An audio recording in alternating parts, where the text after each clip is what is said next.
Hello and welcome to this edition of Book Splash.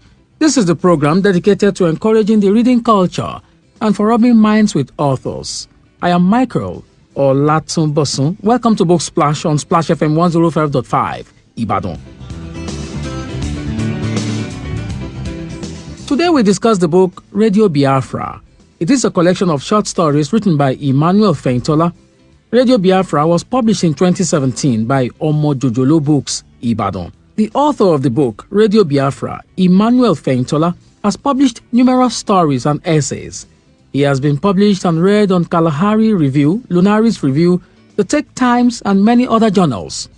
Emmanuel Feintola is currently studying for a master's degree at the University of Ibadan. Radio Biafra is his first published book. The book, Radio Biafra, is a collection of 12 short stories of varying lengths, all of them fictions. In the story, Mirage in Paradise, we read the story of Obinna and his America Visa Lottery winner brother, Okocha, who travels to America for 3 years but returns with nothing but boxes. In Okocha's 3 years abroad, he makes no contact with his family until his return home when he calls Obinna to meet him at the airport. In the story, Mirage in Paradise, the author relays the shame and disappointment of returning empty-handed from a country everybody desires to a country everybody is running away from. The story basically teaches that we should limit our expectations from people who travel abroad and not pile too much pressure on them. You're listening to Book Splash on Splash FM, and the book on the table is Radio Biafra, a collection of short stories written by Emmanuel Feintola. In the story, Shop 47, we read about an abandoned mall that was burnt by a group of young boys in a religious fight in Kano.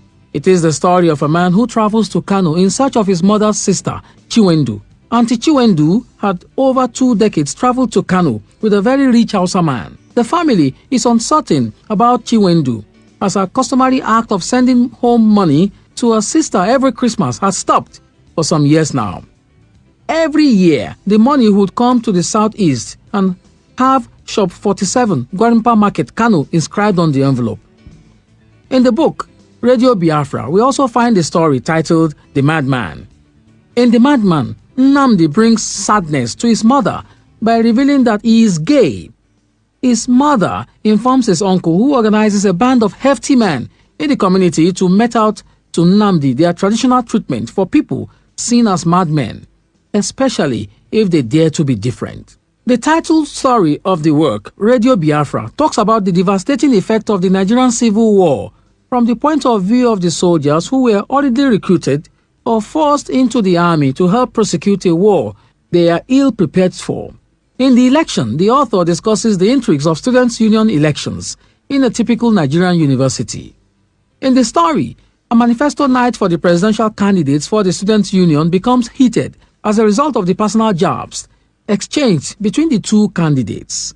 This results into violence, and the university stops the election after the vice-chancellor is hit by a chair thrown from the audience. In A Longing for Home, we are introduced to Osita, a married Nigerian man with 2 kids who travels to America in search of greener pasture, and how things turn out differently for him. His conclusion can be summed up this way: that there exists 2 America, the good and the bad one. The program remains Book Splash on Splash FM, and we are discussing the book Radio Biafra, a collection of 12 short stories written by Emmanuel Feintola. Each of the 12 short stories are intricately written in free-flowing prose and laced with a heavy dose of poetry. For instance, in the story The Kidnap, the author discusses the return of her hitherto missing Miriam, who appears with a pregnancy after 2 months of disappearance. Miriam reveals the fake story of being kidnapped and raped, but the truth is later revealed, and everyone gets to know that it is her boyfriend who impregnated her.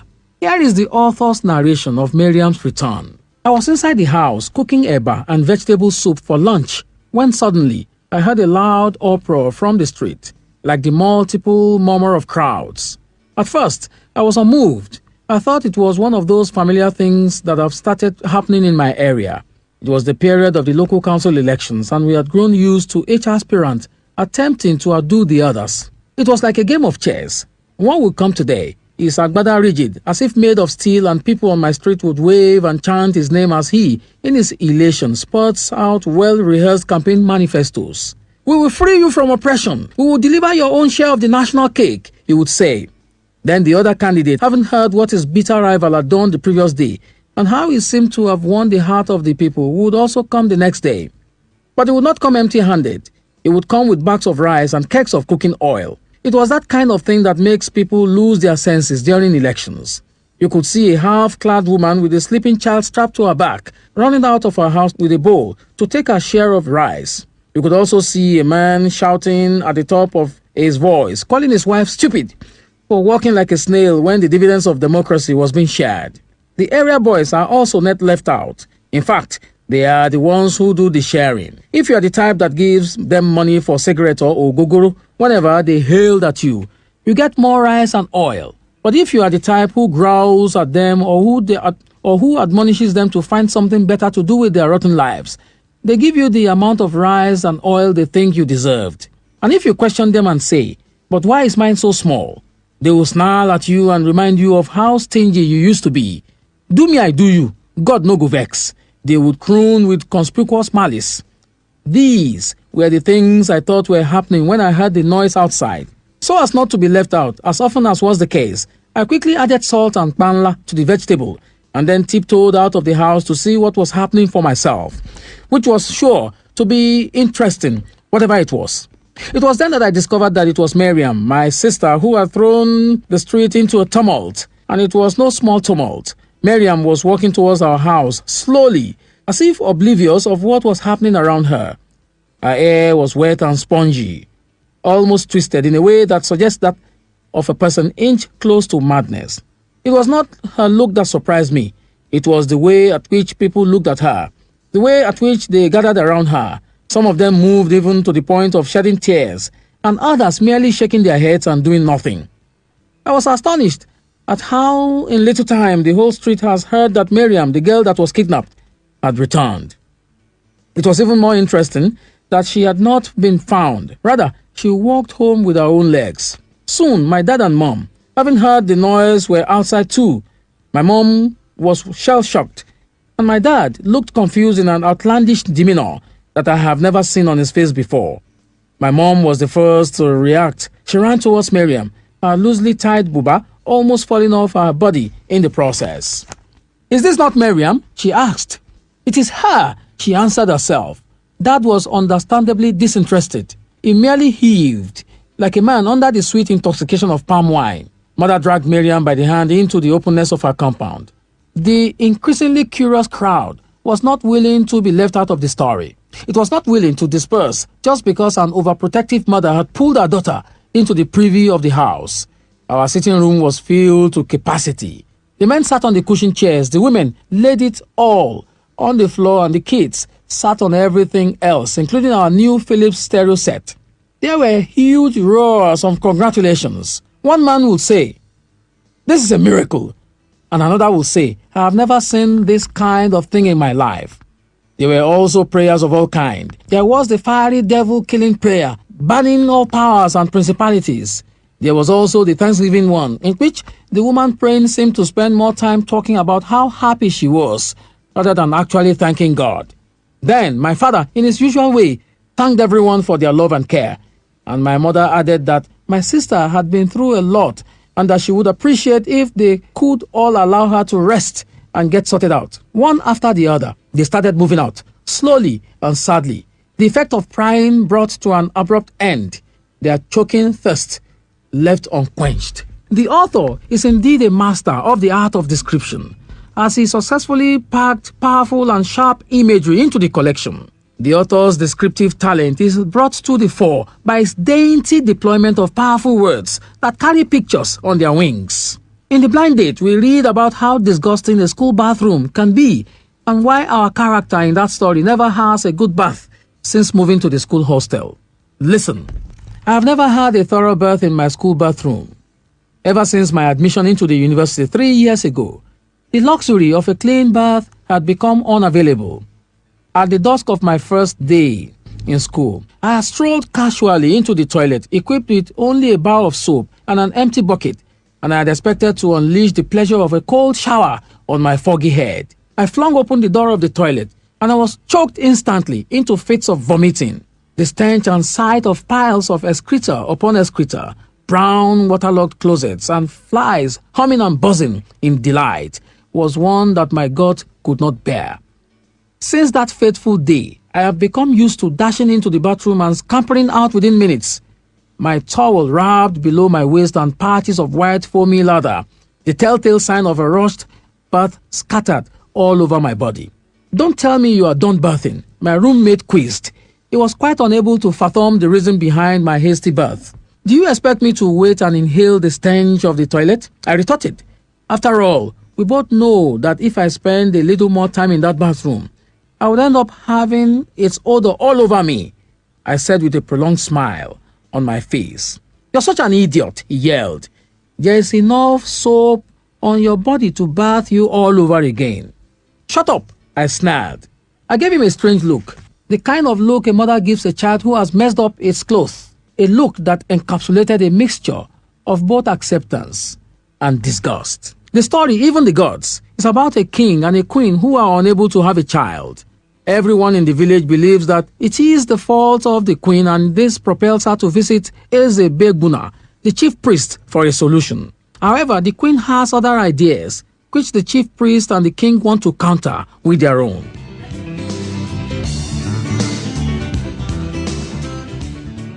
The program is Book Splash, and I'm discussing Radio Biafra, Emmanuel Fentola's collection of short stories. Let's listen to the author as he reads from his work. The base was no longer a bustling row of buildings and excited soldiers. Instead, it was crumbs of bricks and woods and metals. The stinking smell of wasted blood was everywhere. Torn and severed limbs, shreds of military camouflage, stacks of tattered boots with pieces of flesh stuck in them, and heaps of cold, stiff body littered the red, muddy soil. The soldiers who were lucky to escape envied the dead. They cried and pleaded for death and an end to their mystery. One particular soldier caught my attention. They said a bomb had dropped so close to him that the explosion ripped his legs apart and left only shreds of flesh and his torso intact. "I want to die. Shoot me, please. Kill me, please," he pleaded with me as I passed by him. I looked at him and I was filled with pity. Like me, he must have entered the war without any thought of what he was getting into. In the weeks after the slaughter of our people in the north of the country, when the bodies of my wife and child had been among thousands packed into lorries and sent home to us, when I had gone through countless stiff corpses in their search, only to discover their cold, mutilated bodies, their hands and legs bound together, and their necks slashed open, my life had instantly ended. God punished those beasts. May they revel in eternal poverty and shame. A woman around me yelled. "See, this is what is left of my only son," she said, and pointed to a pinkly body with its exposed intestines covered in clotted blood. It's still Book Splash on Splash FM 105.5 Ibadan. We're still discussing the book Radio Biafra, a collection of short stories written by Emmanuel Fentola. Other stories in the collection include The Brother, in which we meet Obinna, who visits the church with his friend so as to satisfy Abigail, a lady he is in love with. We also have The Parrot, a story about Abraham, who has been given the nickname The Parrot due to his outrageous claim that he caught the school priest kissing the wife of the school principal. And finally, a ghost story, which discusses the claim by Onyiyechi, a 15-year-old girl, that a ghost always disturbs her at night, molesting her, and how the secret of her molestation is found out. In the final analysis, the author, Emmanuel Fentola, made a big statement with his work. He is a fantastic writer with a strong voice indeed. This finds agreement in the words of Dami Larry, an award-winning writer. Dami writes of Fentola and his art, and I quote, "Documented in impressive prose that makes no pretensions of his mandate, Fentola discharges with arresting voice fully realized characters and plots that betray lasting stories as art laced with grief and joy in equal measure." End of quote. Okay, let's meet my guest. the author of the book Radio Biafra. In this conversation, Emmanuel Fentola talks about the book, his art and writing process, and his message for Nigeria. Tell me about this work. You have 12 short stories in this collection. First of all, why did you title the work Radio Biafra? Well, I started writing the book while I was in my third year in the University of Ibadan. The book came out in the year 2017, and it was at a point or at a period in time when the issue of Biafra, the separatist Nigerian state, was coming upward again. So naturally, it makes more sense that out of the 12 stories, the one that has a certain appeal at that moment is the head title. But then it's quite funny because even the Radio Biafra, I wrote it long before the Biafra issue came up again. I wrote it around 2013 or 14. That was before coming back of Nnamdi Kanu, and then before we even had the Biafra issue. So you could call it a sort of premonition or a writer's muse. You're a prophet, right? They told us in those days when we were in class that writers can be prophets. Well, I don't think writers are prophets. I just think a good writer should be able to see. He should be able to predict the trajectory of the society. And so you should be able to tell that the way we are going with this, we will land here or we'll end up here. So it's not prophecy per se. Okay, so let me go to one of your stories in the book, Mirage in Paradise. When I read this one, it was quite funny. The America that a lot of people were running to. Somebody went to America and came back empty-handed. Yes. Now you begin to ask the question, what exactly is in other lands that Nigerians are hurrying to? And they're not even thinking, when I get there, what am I going to do? Specifically, what was the message behind this story, Mirage in Paradise? The point of the story itself is not the fact that people went to America and then come back empty-handed. It's more that our society here puts a lot of tension and pressure on people who have gone to America, such that we pack them full with expectations. You expect that when they come back, they should come with cars, they should come with a lot of things. And then when they do it, we classify them as failed, or that this one did not go to America, he just went somewhere else. So why the message is that, well, the so-called greener pasture might not be green. The real message is that the pressure, what we expect from these people is too much, is unrealistic. We are very interesting people in this part of the world. Definitely. As soon as any member of our family travels out of the country, he's going to solve our problem. And then we get offended, we get angry that he's been out of the country for 3 years, 4 years. He has not, sent something to me, and we have this sense of entitlement. Yeah, sense of entitlement. That's the word. Okay, so let me go to this other one. The story here that you have in this short one, The Madman. The Madman. It's about the perception of the African culture towards people who dare to be different. Okay. And in this case, the character in this story is gay. Gay, yeah, he is. He's categorized as a madman. Tell me, what do you think about this story? Well, he was not categorized by a madman by me. I didn't. Yes. The characters in the story categorized him as a madman. And by extension, society. And then the society definitely categorizes these people as a madman. I was careful enough to show the problem without taking a side. And the problem is, okay, there are people amidst us who are different. But then because they are different, we call them mad. So it's up to the society to judge. Do we want to keep doing it this way? Or do we really want to, be more open or more? But then this is Africa. And then we know that it's sometimes very hard to change things that are traditions, things that are customary to us. When did you start your writing career? Well, since there is the word career there, I would say officially I started writing in the year 2012. Okay. That was when I could say, okay, I want it to be a bit of a career. But then this way back beyond 2012, it was long ago, while I was in the secondary school, I take interest in just writing things down and penning ideas the way I see them. So that was the beginning. It was a long time. But then officially for the career, it's 2012, 2013. So officially, you've been writing for 7 years now. For 7 years now. This is your first published work. It was published in 2017. Yes, it was published in 2017. That's a long time now. Yeah, it took me 4 years to complete the collection. So it's when I started in the year 2012. So I finished, or let's say I completed it in the year 2016. So it took a lot of time. You chose to go by way of short stories. Okay. Why? Well, I have a novel that I'm currently working on. But then the thing about short stories, it has a more general appeal in the sense that it's easier to read. It takes lesser time.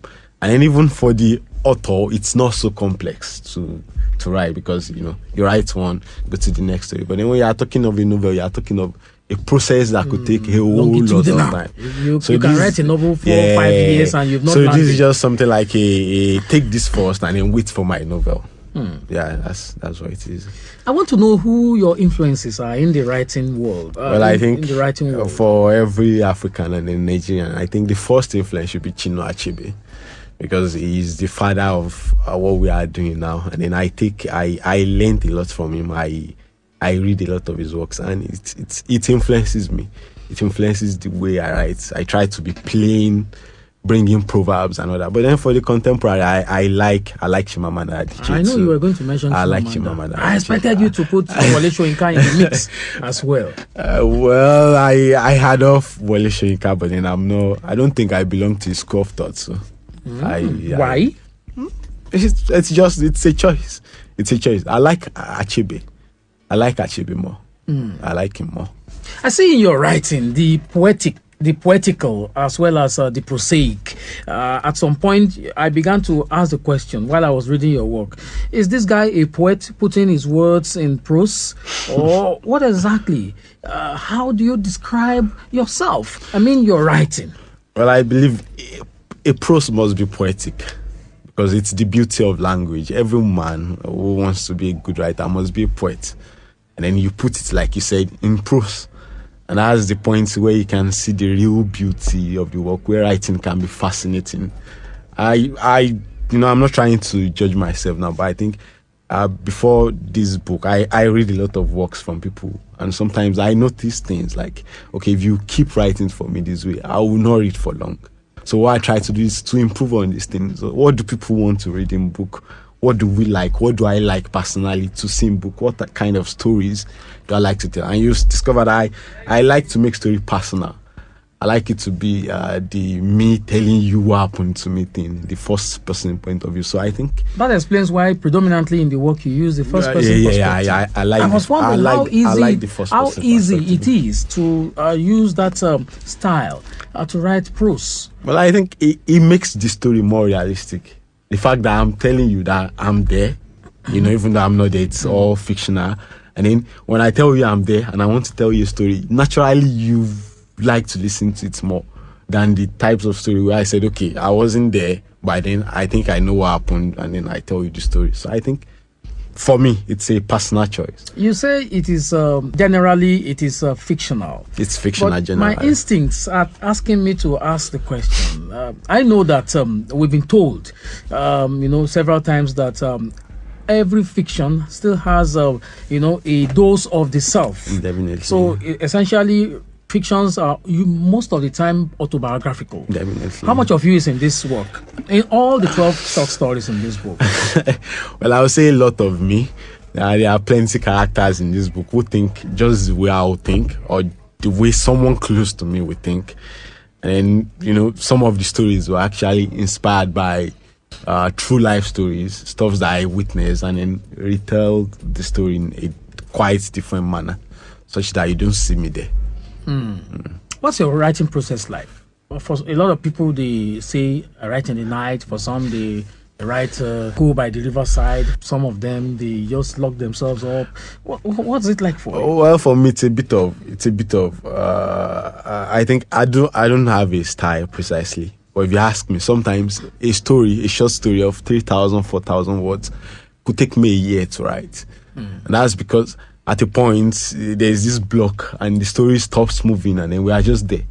And then sometimes maybe I just take a walk along Ibadan, and then at Ojo or somewhere where humans are, the break to the story comes. And it's like, okay, yes, this is what should have happened in my story. This is exactly what I'm looking for.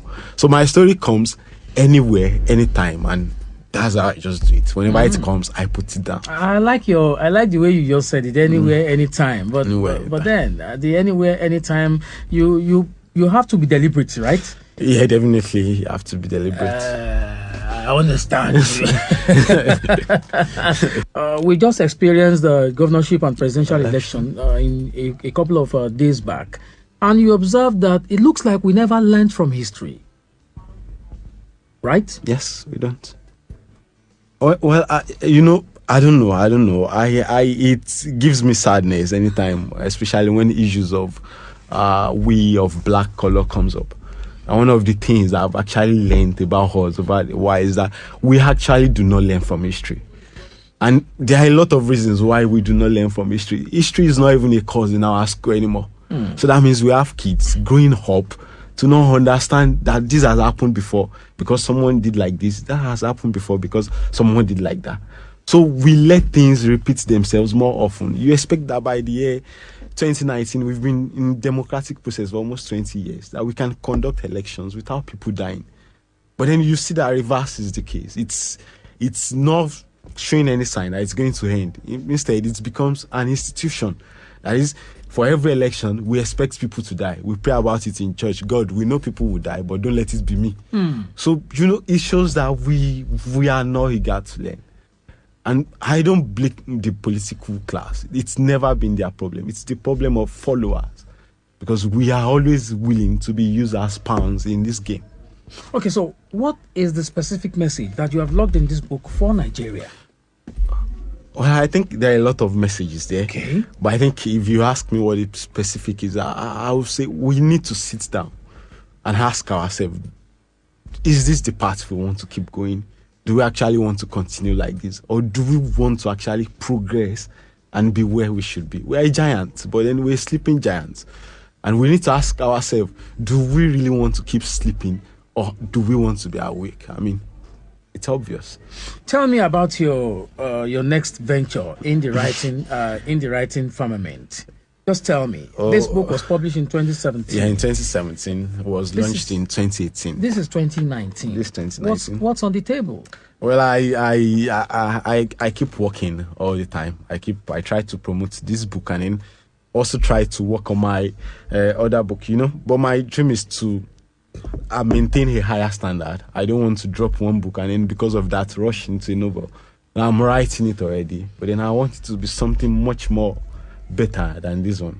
So I'm taking my time with it. I'm seeing the country, waiting for issues to happen and then see how we can put this into a novel and write something good. Is there anything in this book now that haven't published now you think you shouldn't have put in the book? You mean if there's a story I would have loved to not publish in this book? No. Just that there are stories I would have loved to add to the book. Yeah, I have like 3-4 more stories that I think, okay, they should have actually made this collection. Okay, thank you very much for coming. Thank you very much. I've been speaking with the author of the collection of short stories, Radio Biafra, Emmanuel Feintola. Once again, thank you very much. Thank you very much. I hope you liked the program today. If you did, please join me for another edition of Book Splash on Splash FM, same time next Saturday. And thanks to you for listening again today. My sound manager is Jumai Okponobi. For comments or queries, I can be reached by SMS on 0805 699 8676 or email Olatunbosun at splashfm1055.com. You can as well follow me on Twitter at Mike Tumbosun. I am Michael Olatunbosun. Please read the book today. Enjoy the rest of the day.